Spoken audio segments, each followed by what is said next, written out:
اس رکوع میں یہود کی ایک گمراہی بھی بیان ہوئی. ان کا دعویٰ تھا کہ ہم غیر یہودیوں کے ساتھ ہر قسم کی زیادتی کر سکتے ہیں. اس پر اللہ سبحانہ و تعالی ہمیں سزا نہیں دے گا. شریعت پر عمل صرف یہود کے درمیان ہوگا، غیر یہودیوں کے لیے کوئی شریعت نہیں. اعوذ باللہ من الشیطان الرجیم. بسم اللہ الرحمن الرحیم. تلک الرسل فضلنا بعضهم على بعض منهم من كلم الله ورفع بعضهم درجات وآتينا عيسى ابن مريم البينات وأيدناه بروح القدس ولو شاء الله ما اقتتل الذين من بعد ما جاءتهم البينات ولكن اختلفوا فمنهم من آمن ومنهم من كفر ولو شاء الله ما اقتتلوا ولكن الله يفعل ما يريد. صدق الله العظيم. رب اشرح لي صدري ويسر لي امري واحلل عقدة من لساني يفقهوا قولي. رب زدني علما. آمین یا رب العالمین. السلام علیکم ورحمۃ اللہ. محترم ناظرین، خلاصہ مضامین قرآن میں تیسرے پارے کا اللہ کی توفیق سے آغاز کرنے جا رہے ہیں، اور اس کی پہلی آیت آپ کے سامنے میں نے تلاوت کی ہے. سب سے پہلے میں اس آیت مبارکہ کا ترجمہ آپ کے سامنے پیش کروں گا. اس کے بعد انشاءاللہ رکوع کی مناسبت سے جو رکوع میں مضمون آیا ہے اس کی مناسبت سے آپ کو میں وہ مضمون بتاتا رہوں گا انشاءاللہ. تو پہلے اس آیت کا ترجمہ کر لیتے ہیں. تیسرے پارے کی پہلی آیت. یہ پیغمبر جو ہم نے مخلوق کی اصلاح کے لیے بھیجے ہیں، ان کو ہم نے ایک دوسرے پر فضیلت عطا کی ہے. ان میں سے بعض وہ ہیں جن سے اللہ سبحانہ و تعالیٰ نے کرام فرمایا، اور ان میں سے بعض کو اس نے بدر جہاں بلندی عطا کی. اور ہم نے عیسیٰ ابن مریم کو کھلی نشانیاں دی اور روح القدس سے ان کی مدد فرمائی. اور اگر اللہ سبحانہ و تعالیٰ چاہتا تو ان کے بعد والے لوگ اپنے پاس روشن دلائل آ جانے کے بعد آپس میں نہ لڑتے، لیکن انہوں نے خود اختلاف کیا. چنانچہ ان میں سے کچھ وہ تھے جو ایمان لائے اور کچھ وہ جنہوں نے کفر اپنایا. اور اگر اللہ سبحانہ و تعالیٰ چاہتا تو آپس میں نہ لڑتے، لیکن اللہ وہی کرتا ہے جو وہ چاہتا ہے. تو محترم ناظرین، رکوع نمبر 33 اب آپ کے سامنے اس کا مضمون ہے وہ میں پیش کرنے جا رہا ہوں. اس کا جو رکوع نمبر 33 کا جو مضمون بیان ہوا ہے وہ حضرت طالوت کی جالوت کے ساتھ جنگ کا ذکر ہے. اور حضرت طالوت کا لشکر تعداد اور اسباب کے اعتبار سے کافی کمزور تھا، لیکن انہوں نے اللہ سبحانہ و تعالی سے صبر و استقامت اور نصرت کی التجا کی. اللہ نے ان کی مدد فرمائی اور انہوں نے جالوت کے کئی گنا بڑے لشکر کو شکست فاش دی. گویا اہمیت اسباب کی نہیں، اللہ کی مدد کی ہے. یہ مدد ان کے لیے ہے جن کی نیتوں میں اخلاص ہو اور جو حق کی خاطر ڈٹ جانے والے ہوں.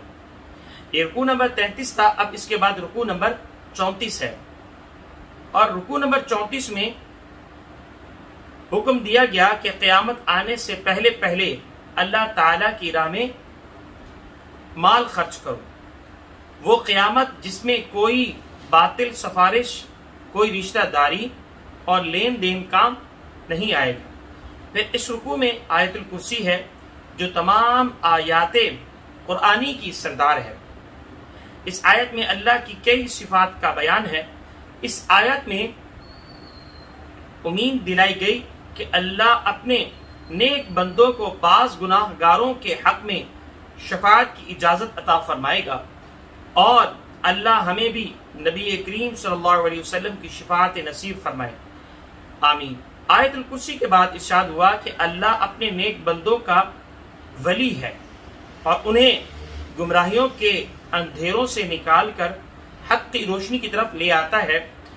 برے لوگوں کے دوست شیاطین ہیں جو انہیں ہدایت کی راہ سے ہٹا کر گمراہیوں کی طرف لے جاتے ہیں. مزید آگے بڑھیں تو رکوع نمبر 35 ہے. رکوع نمبر 35 میں اللہ کی قدرتوں کے اظہار کے لیے 3 واقعات کا بیان ہے۔ خاص طور پر اللہ کی اس شان کو نمایاں کیا گیا کہ وہ مرنے کے بعد انسانوں کو دوبارہ زندہ کرنے پر قادر ہے۔ مزید آگے بڑھیں تو رکوع نمبر 36 ہے۔ رکوع نمبر 36 میں حکم دیا گیا کہ اللہ کی راہ میں خلوص کے ساتھ مال خرچ کرو۔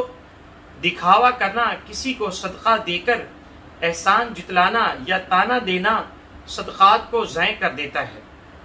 خلوص کے ساتھ خرچ کرنے والوں کو اللہ 700 گنا تک اجر عطا فرمائے گا۔ پھر اللہ سبحانہ وتعالی جس کے لیے چاہے گا اجر کو بڑھا دے گا۔ اللہ سبحانہ وتعالی ہمیں اپنی راہ میں نہ صرف خرچ کرنے بلکہ اپنے انفاق کی حفاظت کرنے کی بھی توفیق عطا فرمائے، آمین۔ مزید آگے بڑھیں تو رکوع نمبر 37 ہے۔ رکوع نمبر 37 میں ہدایت دی گئی ہے کہ اللہ کی راہ میں اچھا اور پاکیزہ مال خرچ کرو۔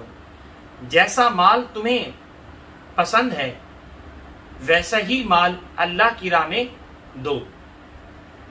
پھر انفاق مال کا بہترین مصرف ایسے لوگوں کی مالی مدد کرتا ہے جو دین کی خدمت میں اس طرح لگے ہوئے ہیں کہ معاش کے لیے جد و جہد نہیں کر سکتے۔ مزید فرمایا کہ مال و دولت سے زیادہ بڑی نعمت حکمت ہے، یعنی حق و باطل کو پہچانے والے باطنی بصیرت جسے حکمت عطا کی گئی ہے اسے تو بہت بڑی بھلائی مل گئی۔ اللہ ہمیں بھی حکمتیں اور نعمتیں حکمت جیسی نصیب فرمائے، آمین۔ مزید آگے بڑھیں تو رکوع نمبر 38 ہے۔ رکوع نمبر 38 میں سود کی حرمت کا بیان ہے۔ حکم دیا گیا کہ سودی لین دین چھوڑ دو ورنہ تمہارے خلاف اللہ اور اس کے رسول صلی اللہ علیہ وسلم کی طرف سے اعلان جنگ ہے۔ ڈرو اس دن سے جب تم سب اللہ کے دربار میں پیش کیے جاؤ گے اور ہر شخص کو اس کے اعمال کے مطابق بدلہ دیا جائے گا۔ مزید آگے بڑھیں تو رکوع نمبر 39 ہے۔ رکوع نمبر 39 میں قرض، ادھار، لین دین، باہمی معاہدات، رہن اور گواہی کے حوالے سے تفصیلی ہدایت دی گئی ہے۔ اس کے بعد رکوع نمبر 40 ہے۔ رکوع نمبر 40 میں آخرت کے محاسبے سے خبردار کیا گیا ہے۔ فرمایا وَإِن تُبْدُوا مَا فِي أَنفُسِكُمْ أَوْ تُخْفُوهُ يُحَاسِبْكُمْ بِهِ اللَّهُ، چاہے تم کسی بات کو ظاہر کرو یا چھپاؤ تم سے حساب لے لیا جائے گا یا لے لے گا۔ اللہم حاسبنی حسابا یسیرا، اللہم حاسبنا حسابا یسیرا، آمین یا رب العالمین۔ اے اللہ ہم سب سے حساب و کتاب میں آسانی فرمائے، آمین۔ سورہ مبارکہ کے آخر میں اہل ایمان کو ایک عظیم الشان دعا کا تحفہ دیا گیا۔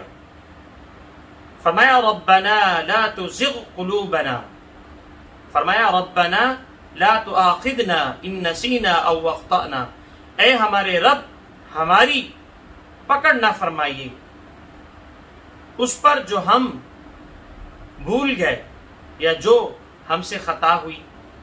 ربنا ولا تحمل علینا اصرا کما حملتہ علی الذین من قبلنا، اے ہمارے رب ہم پر وہ بوجھ نہ ڈالیے جو آپ نے ہم سے پہلے آنے والوں پر ڈالا۔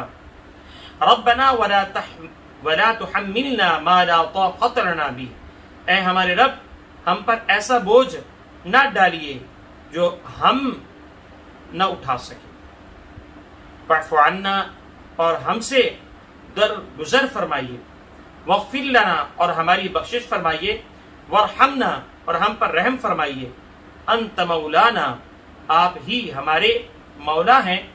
فانصرنا علی القوم الکافرین، پس ہماری مدد فرمائیے کافر قوم کے مقابلے میں آمین ثم آمین۔ تو یہ الحمدللہ سورۃ البقرہ مکمل ہوئی۔ اب سورۃ آل عمران کی طرف بڑھتے ہیں۔ سورہ آل عمران کشمکش حق و باطل میں صبر و تقوی کی تلقین، یعنی رکوع نمبر 1 میں عظمت قرآن حکیم کا بیان ہے۔ قرآن حکیم نہ صرف حق پر مبنی کتاب ہے، بلکہ اب یہی کتاب حق و باطل میں فرق کی کسوٹی ہے۔ اس میں کچھ آیات بالکل واضح ہیں جو کہ قرآن کی تعلیمات کی بنیاد ہیں، کچھ دوسری آیات ہیں جو متشابہ ہیں، یعنی ہماری ناقص عقل کے لیے انہیں سمجھنا مشکل ہے۔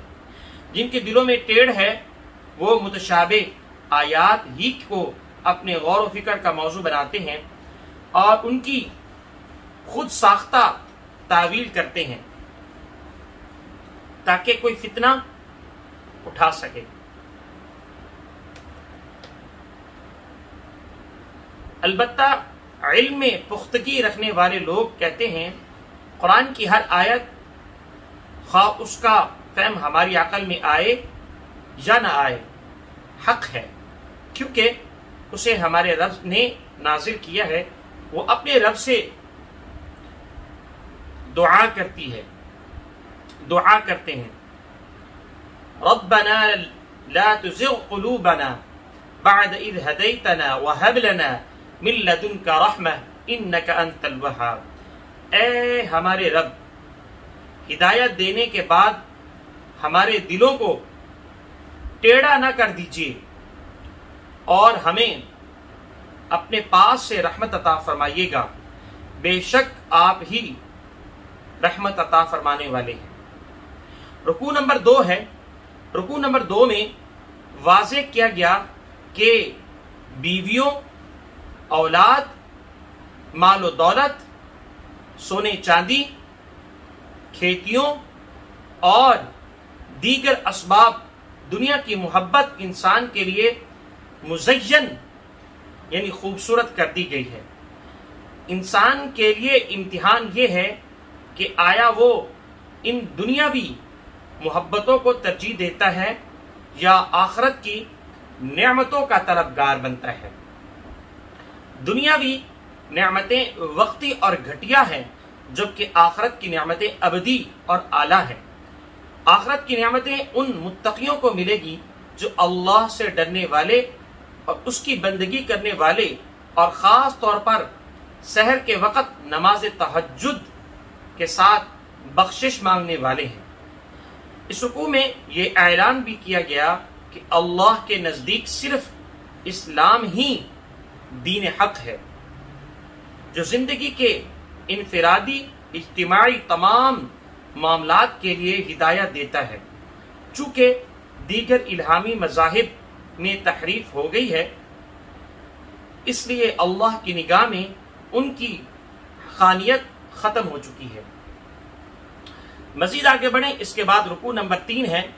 رکوع نمبر 3 میں نصیحت کی گئی ہے کہ مومنوں کو چاہیے کہ وہ مومنوں کے مقابلے میں کافروں کو دوست نہ بنائیں۔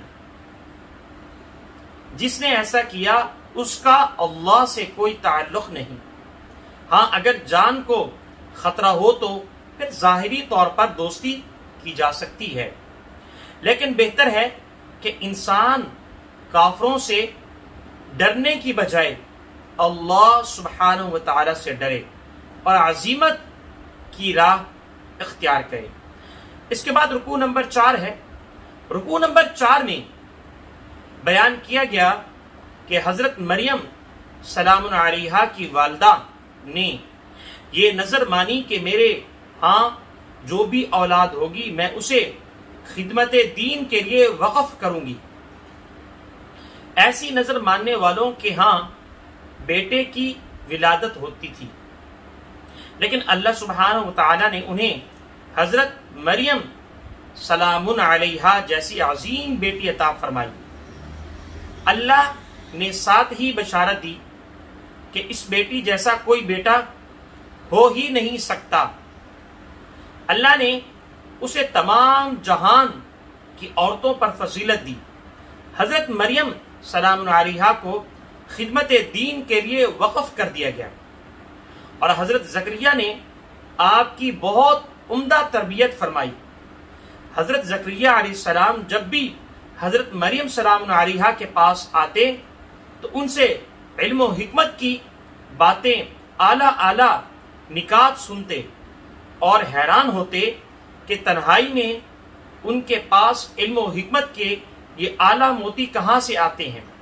ایک بار حضرت مریم سلام علیہا سے پوچھا کہ یہ کہاں سے سیکھے؟ انہوں نے جواب دیا، ہوا من عند اللہ، یہ اللہ کی طرف سے ہے، اللہ بغیر اسباب کے بھی عطا کرتا ہے۔ سبحان اللہ۔ یہ جواب سن کر حضرت زکریا علیہ السلام کے دل میں چوٹ پڑی اور فوراً اللہ سے دعا کی کہ اگرچہ میری بیوی بانجھ ہے، میں بوڑھا ہو چکا ہوں، لیکن تو بغیر اسباب کے بھی دے سکتا ہے۔ سبحان اللہ، مجھے ایک نیک بیٹا عطا فرما جو میرے بعد حق کی تبلیغ کے مشن کو جاری رکھے۔ اللہ نے انہیں حضرت یحییٰ جیسا عظیم بیٹا عطا فرمایا۔ اللہ ہمیں بھی اپنے فضل و نعمتوں سے نوازے، آمین ثم آمین۔ اس کے بعد رکوع نمبر 5 ہے۔ رکوع نمبر 5 میں حضرت عیسیٰ علیہ السلام کی بغیر والد کے معجزانہ ولادت اور پھر ان کے ہاتھ سے ظاہر ہونے والے بہت سے معجزات کا بیان ہے۔ ان کی اس پکار کا بھی ذکر ہے کہ من انصاری الی اللہ، کون ہے جو اللہ کے لیے یعنی اس کے دین کی نصرت کے لیے میرا ساتھ دے۔ محض چند افراد نے ان کی دعوت قبول کی اور اللہ کی فرما برداری اور اس کے دین کی سربلندی کے لیے حضرت عیسیٰ علیہ السلام کا ساتھ دینے کا اعلان کیا۔ اس کے بعد رکوع نمبر 4 ہے۔ رکوع نمبر 4 میں حضرت عیسیٰ علیہ السلام کو تسلی دی گئی ہے۔ اللہ ان کی حفاظت فرمائے گا، انہیں آسمان پر اٹھا لے گا اور ان کے دشمنوں کو دنیا اور آخرت میں عذاب دے گا۔ اس کے بعد رکوع نمبر 7 ہے۔ رکوع نمبر 7 میں اہل کتاب کو دعوت دی گئی کہ آؤ ہم سب آسمانی کتابوں کی مشترکہ تعلیم کو قبول کر کے اختلاف ختم کر لیں۔ وہ مشترکہ تعلیم یہ ہے کہ اللہ کے ساتھ کسی کو شریک نہ ٹھہرائیں، اس کے ہر حکم کے سامنے سر تسلیم خم کریں۔ گویا جب بھی کسی فریق کو دعوت دینی ہو تو دعوت کی بنیاد ایسے نکات کو بنایا جائے جو دونوں فریقوں کے درمیان مشترک ہو۔ اہل کتاب کی محرومی کہ انہوں نے اس دعوت کو قبول نہ کیا، بلکہ دوسروں کو بھی توحید کی راہ سے روکنے کا جرم کیا۔ مزید آگے بڑھیں تو رکوع نمبر اس کے بعد 8 ہے۔ رکوع نمبر 8 میں یہود کی ایک سازش اور ایک گمراہی کا ذکر ہے۔ انہیں اس بات پر شدید غصہ تھا کہ جو بھی مسلمان ہوتا وہ اس دین پر قائم رہتا اور اسے چھوڑتا نہیں۔ انہوں نے سازش کے تحت طے کیا کہ ہم صبح کے وقت ظاہری طور پر اسلام قبول کر لیں گے اور شام کے وقت اسلام کو چھوڑنے کا اعلان کریں گے تاکہ اسلام کے ساتھ ساتھ متاثر ہوں اور کچھ لوگوں کے دلوں میں اس کے حوالے سے شکوک و شبہات پیدا ہو جائیں۔ اس رکوع میں یہود کی ایک گمراہی بھی بیان ہوئی۔ ان کا دعویٰ تھا کہ ہم غیر یہودیوں کے ساتھ ہر قسم کی زیادتی کر سکتے ہیں، اس پر اللہ سبحانہ و تعالی ہمیں سزا نہیں دے گا۔ شریعت پر عمل صرف یہود کے درمیان ہوگا، غیر یہودیوں کے لیے کوئی شریعت نہیں۔ اللہ نے ان کے اس دعویٰ کو جھوٹ قرار دیا اور انہیں دردناک عذاب کی وعید سنائی۔ اللہ کا ضابطہ تو یہ ہے کہ جو بھی ایمان لائے گا وہ تقوی کی روش اختیار کرے گا، اللہ اسے ضرور نوازے گا، خواہ وہ کسی نسل یا کسی رنگ کا بھی ہو۔ مزید آگے بڑھیں تو اس کے بعد رکوع نمبر 9 ہے۔ رکوع نمبر 9 میں انبیاء کرام سے لیے گئے ایک عہد کا ذکر ہے۔ تمام انبیاء سے اللہ سبحانہ و تعالی نے عہد لیا تھا کہ تمہاری موجودگی میں اگر آخری رسول صلی اللہ علیہ وسلم آ جائیں تو ان پر ایمان لانا اور ان کا ساتھ دینا۔ تمام انبیاء علیہ السلام نے اقرار کیا کہ ہم ایسا کریں گے۔ اب جو لوگ بھی انبیاء علیہ السلام کے نام لیوا ہیں ان پر لازم ہے کہ وہ اپنے انبیاء کے کیے گئے عہد کی پابندی کریں۔ یہودیوں اور عیسائیوں کو چاہیے کہ اپنے انبیاء کے عہد کا پاس کرتے ہوئے نبی اکرم صلی اللہ علیہ وسلم پر ایمان لے آئے اور دین اسلام کو قبول کر لے۔ اس رکوع میں خبردار کیا گیا کہ اگر کسی نے دین اسلام کو قبول نہ کیا تو اللہ سبحانہ و تعالی یہ روش ہرگز قبول نہیں کرے گا۔ ایسے لوگوں پر اللہ کی طرف سے دنیا میں لعنت اور آخرت میں دردناک عذاب ہوگا۔ ہاں اگر وہ توبہ کر لیں، نبی پاک صلی اللہ علیہ وسلم پر ایمان لا کر اسلام قبول کر لیں تو پھر اللہ کے ہاں ان کی بخشش کی صورت پیدا ہو جائے گی۔ تو الحمدللہ یہ تیسرا پارہ اللہ کی توفیق سے مکمل ہوا۔ انشاءاللہ اللہ نے چاہا تو چوتھے پارے کا آغاز کریں گے انشاءاللہ۔ تب تک کے لیے مجھے اجازت دیجیے۔ والسلام علیکم ورحمۃ اللہ وبرکاتہ۔